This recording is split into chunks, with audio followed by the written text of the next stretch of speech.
Well, I think if you're struggling with engagement, you need to find out why and what it is that your people are missing in their role that is not allowing them to be engaged. And I think that, there's so many different areas that could be. They could feel like they don't have a connection to anyone else at the office. And so then you need to create moments that will bring people together, right?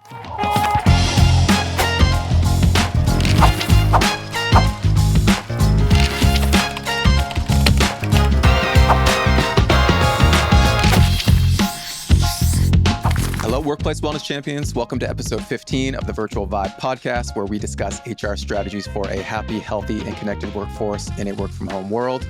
My name is David Howe. I'm the CEO and co-founder of Bright Breaks and host of the Virtual Vibe. And today I am really excited to chat with Eran Mizrahi.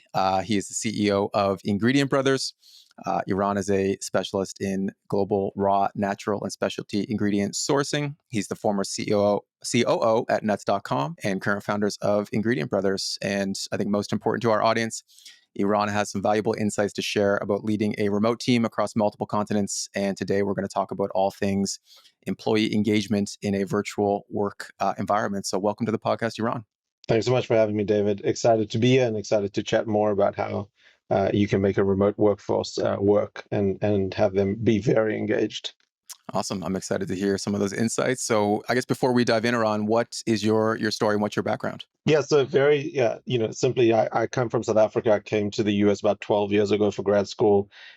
Post grad school, got into the food space, first with a startup that sold to Albertsons. And then, as you mentioned, most recently at nuts.com, where I was the COO. Throughout that time, just kept on seeing opportunities within the B2B ingredient space. It's not the sexiest space in the supply chain. I think you see a lot of innovation in different areas of the supply chain. This, lack of a better word, middleman area, there hadn't been as much innovation.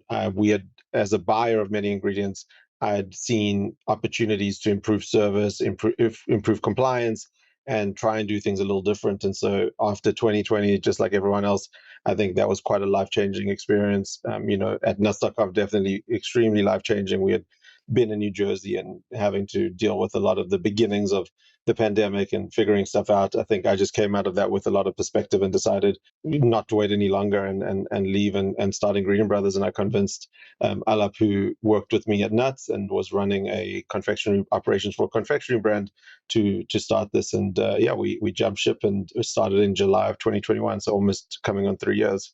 Amazing.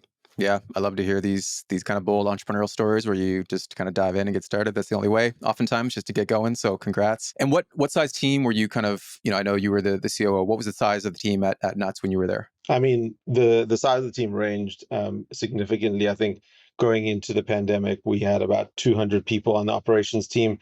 Everything, from like corporate all the way down to people in the warehouse. We had 5 facilities. By the time 2020 was over, I think we were probably at like 450, 500. So quite a significant size team, big customer service team, big operations team. So it was a fairly large operation. Right. And today at Ingredient Brothers, what does that makeup look like of the team in terms of numbers and locations? Yeah, so right now at Ingredient Brothers, we're just about to hit 40 people. We have people in 5 different countries. So we have people in the US, Argentina, Colombia, South Africa, and the Philippines. Most of our people are in the Philippines and Argentina. So we have a good amount, I'd say 80% of our people are in those 2 countries, and then the rest scattered around. Awesome. Okay. Exciting. So yeah, a lot of experience in managing these teams, and for the topic of employee engagement. So that's a pretty broad term. So how would you define employee engagement? Well, I think there's so many different facets that you just said. Like, it's not so simple to just boil it down to one thing. I think number one, I want people to feel engaged in the work that they're doing, and they feel that their work is valuable, and that I think people want to feel purpose. So when you look at Maslow's hierarchy of needs and trying to find, when I think about how we build culture at the company, you want to solve the simplest things first that sound really simple to solve, but aren't really that simple to solve, and not get to the sexy and easier stuff at the end. It's like trying to make people feel secure in their jobs, trying to make people feel fulfilled in what they're doing, understand how what they're doing, stacks up to the whole vision of the company. And I think if you're able to do those things, you tend to get a lot of engagement with your people. Yeah, that's well said. And what is the vision for Ingredient Brothers?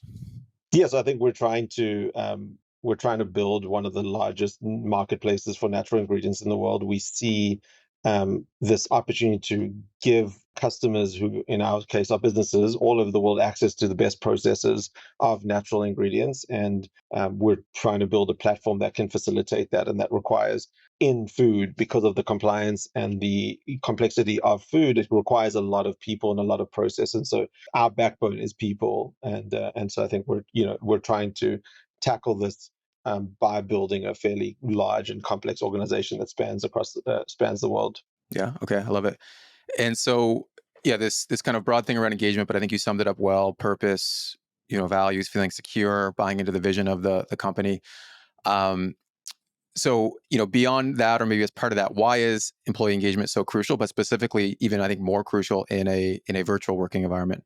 Well, I think in a virtual working environment, when you suddenly aren't able to build culture in a physical space, and there is so many advantages to being in a physical space, right? That you can, it almost gives you a head start in terms of culture.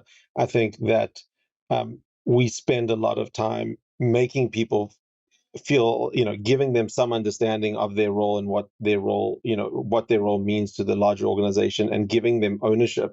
Because I think, again, like when you're sitting at home by yourself and now you need to start your day, there's no one next to you, cheering you on, and you need to have that, or you need to feel that desire to continue to move things forward, and that that motivation to do that. So I think two things come where we do try and hire people who are lean that way, right? Their values are in progress, in curiosity, and trying to take ownership over their own future. And then at the same time, trying to give them the tools and the know-how to move those things forward, so that they don't feel frustrated and aren't engaged, and don't feel a connection to the company and what we're trying to build. Right. Yeah, and I think that's an important word, having the ownership, because you're right. If someone's at home, not having that connection, that taking ownership of that work is a lot more important. So are there ways that you incentivize that, or ways that you hire for that? So you mentioned values. Anything else that comes to mind there?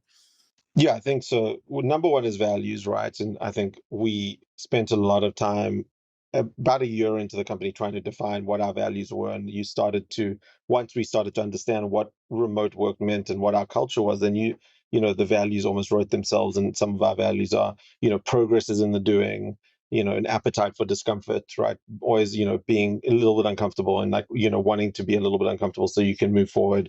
And I think those are the things that we look for in hiring. I think other ways that we engage with people is that we have, for I think a fairly young company, we have a performance enablement process, which is similar to like a review process. We just don't give ratings, where everyone has goals and you're doing check-ins with your managers every 4 weeks. They're very simple check-ins, but we're capturing data every 4 weeks around, what were you able to achieve? What are your blockers? How can we help you? And then, making sure that the managers are completing that. And I think we spend a lot of time um, empowering our managers to manage, because of because it's remote. Again, in a physical space, you can just ask your manager for help. You need to be an intentional manager in a remote workforce. So we have this like concept called intentional management, which is, you know, people don't like meetings, but it's not a meeting if you're working with someone on a problem, or you're supporting them through a problem, or you're reviewing their work with them. And so we promote a lot of that and try and get our managers to commit to a certain amount of time every month that they're spending with their people, so that there's that one-on-one facilitation. They feel supported throughout their role. And then I think just lastly, on the motive, on the trying to align incentives, is that we do have a long-term incentive plan for our people to try and, we're a private company, so equity is not we're not able to easily share equity, but we do have a long-term incentive plan that tries to align the company's vision and mission and financial objectives with employees. Hmm. Yeah. So the importance of managers there, and like, I guess, so the role of leadership, and maybe even particularly your role as CEO, like what is that?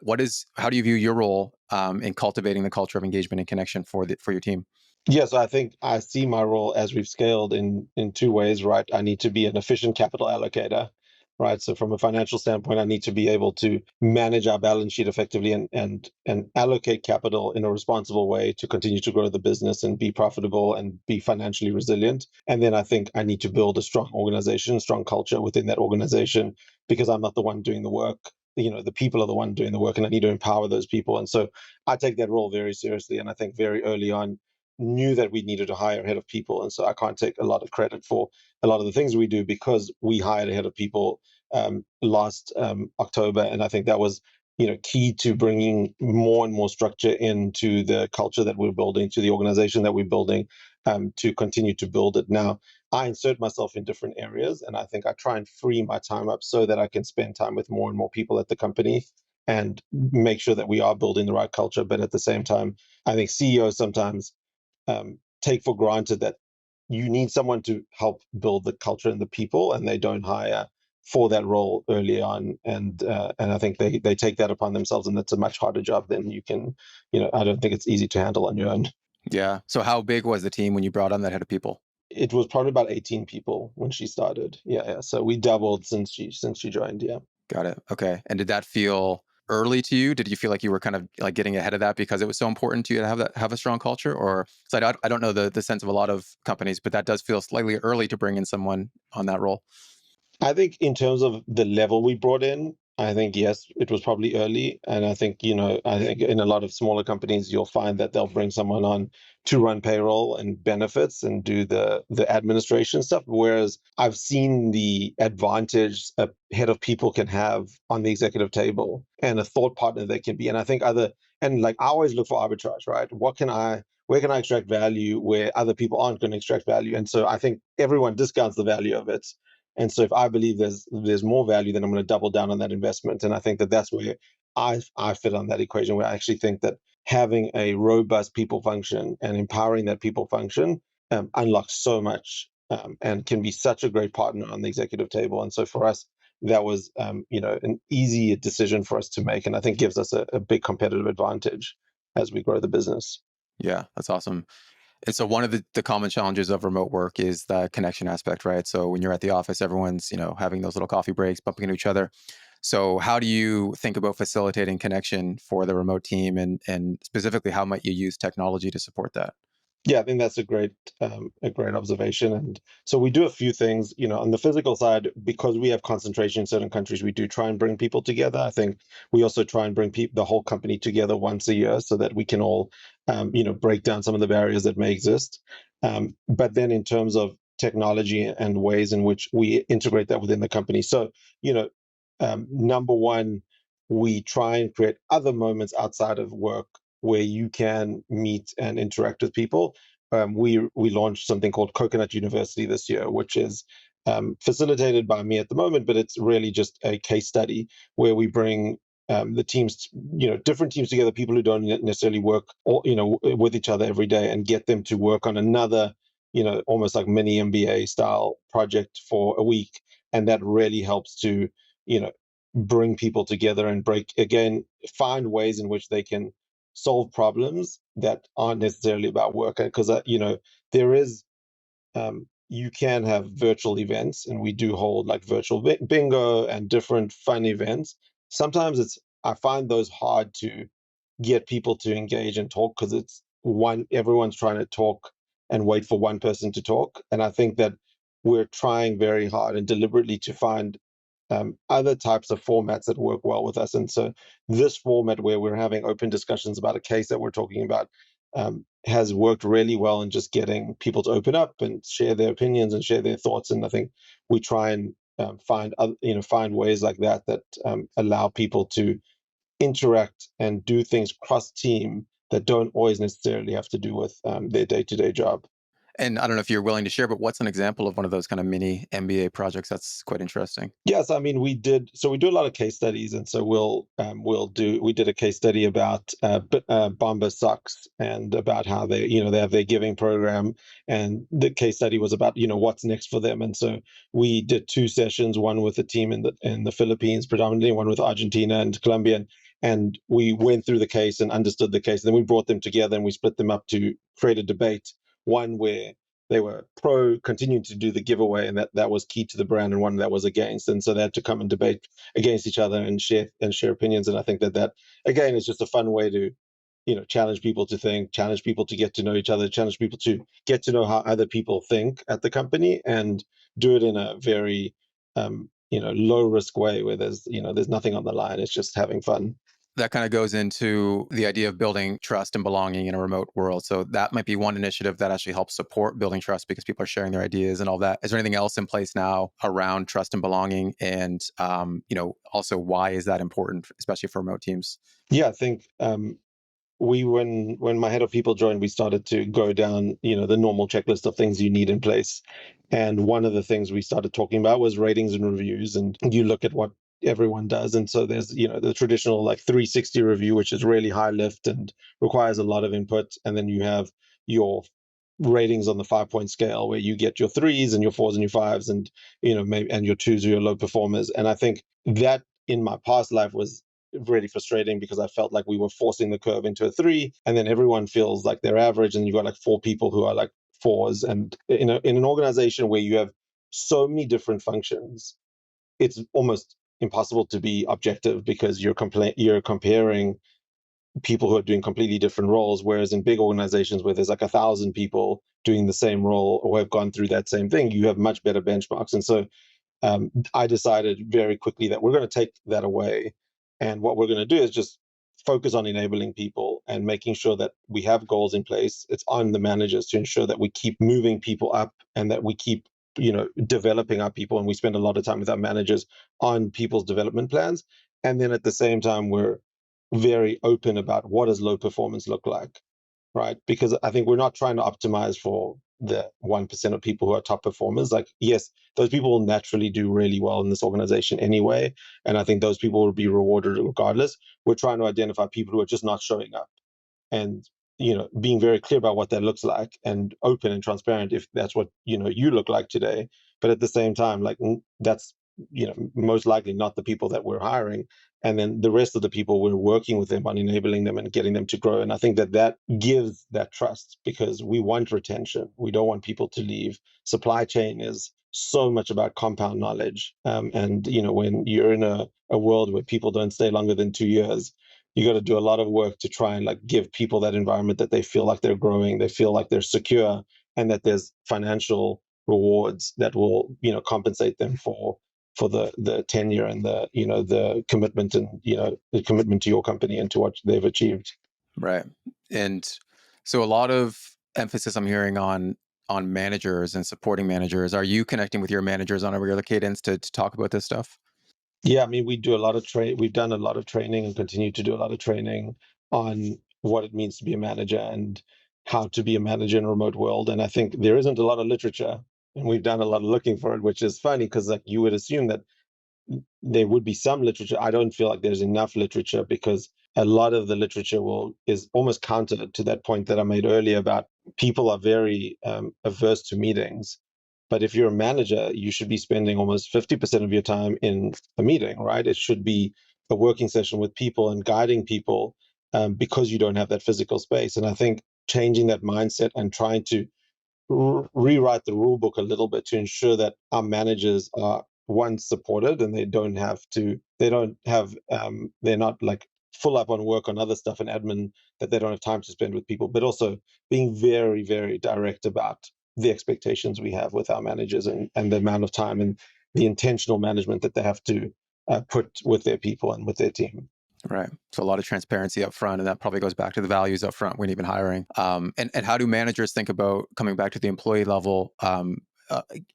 Not only giving feedback, like we're talking about the one-on-ones, but also recognizing, performance and success with the organization and with team members.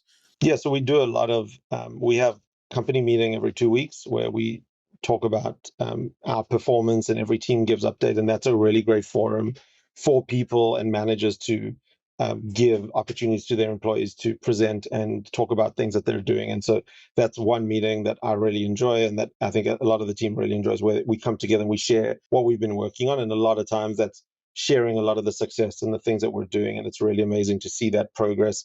We also in Slack have a recognition platform that allows people to recognize someone for acting on a value, and we do a lot of recognition on Slack, smaller recognition. And then I think we do want managers to work on getting people promoted and moving up the ladder, and so we work a lot with trying to work with the managers on how to identify that talent and how to make sure that people are on the right development plan for their people, for their employees. And so you have a lot of experience, and people love kind of hearing real world stories. Like, what are some real life examples you can share of, moving the needle on employee engagement effectively? Is there anything that comes to mind that you've done in your past that really stands out? I think again, it's really the simple things that make the biggest difference. And being transparent and direct is the feedback I've gotten a lot from how I manage that people appreciate, right? I don't like to beat around the bush of my expectations. And I think when I need to be disciplined and let's say be a little bit more forward on what I need done or what my opinion is on something, I am like that. But then at the same time, because I do that, I balance that with being able to celebrate the small stuff. I think a lot of times managers are scared of celebrating because they don't want people to become complacent, and I think that that's a really, I see that so often where it's like, okay, yeah, be happy, but like we got so a long way to go, and I find myself doing that sometimes too. But I think being able to celebrate those small wins, and I think that that really, really helps. And I think, being able to take people to Morocco last year, we set a goal, and and it was an achievable goal. I think achievable goals are great because you need wins, you need to build that muscle of wins and momentum. And we set that goal, and we took everyone. And I think that when you saw everyone meeting for the first time, you just knew like the payoff was just incredible. And I think we invested a lot in that trip and in our people, but the reward we got on the other side was far greater. So I think that that was one big example. Cool. This has been great. I guess, this might have been answered in the last question, but if you were to leave kind of one final piece of advice for leaders who are struggling with engagement or really want to boost that culture in that frame, what would you say to them, and what piece of advice would you give to get started? Well, I think if you're struggling with engagement, you need to find out why and what it is that your people are missing in their role that is not allowing them to be engaged. And I think that, there's so many different areas that could be. They could feel like they don't have a connection to anyone else at the office. And so then you need to create moments that will bring people together, right? And you have to be very deliberate about that. Or they may say, hey, like my manager doesn't give me any direction. Well, like that's a very different, problem to solve. So I think listening to your people and trying to understand, and then don't try and solve it all in one day. I think that's the other thing is that, you know, going from, oh, we don't do any goals, and then the next day trying to have the most robust goal platform usually ends in failure. It's like, what are what is that like little step that you can take every day to improve?